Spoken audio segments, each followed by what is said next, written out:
Bonjour, Jacques Tissier du Champagne JM Tissier. Je vais vous présenter le palissage. C'est une opération qui est très importante à mes yeux, qui est délaissée par certains vignerons.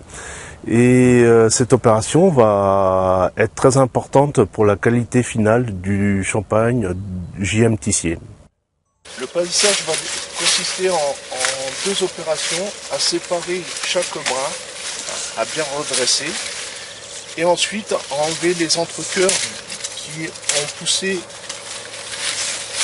Les entrecœurs, ce sont les brins secondaires que l'on voit ici avec des petites feuilles. Il est important de les enlever parce que c'est ce qui va éclaircir la vigne et donc mettre à jour les raisins et éviter ainsi la pourriture et permettre le raisin de mûrir dans de meilleures conditions. Et à chaque bout de pied, on met une agrafe pour maintenir les brins enfermés dans les fils qui vont les maintenir jusque le temps de la vendange. C'est un travail qui demande beaucoup de temps parce qu'il faut quand même, on compte 80 heures de travail pour faire un hectare. C'est-à-dire qu'en ce moment, on est 5 personnes à faire ce palissage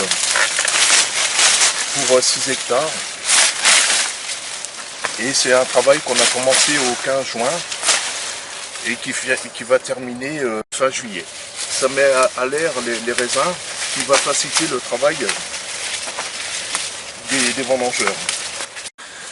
Vous voyez ça, si on laisse ça dans le fil, quand les grains vont grossir, ils vont être emprisonnés dans le fil.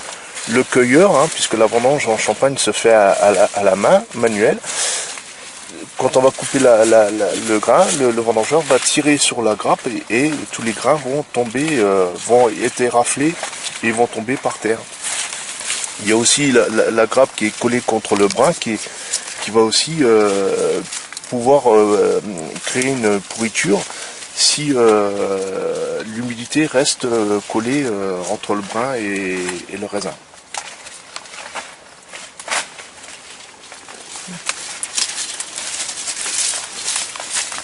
Oui, les vendangeurs du coup ont du mal à la grappe là, elle est prise entre deux brins. Si on fait pas ça, parce que la grappe, le but, c'est ça le palissage aussi, c'est qu'on libère la grappe, et quand elle va grossir, elle va tomber. Donc elle reste libre. Voilà, j'espère que cette démonstration vous aura apporté un peu plus de détails sur la production du champagne JM Tissier et qu'elle vous apportera aussi une envie de dégustation au plaisir de vous retrouver autour d'une flûte.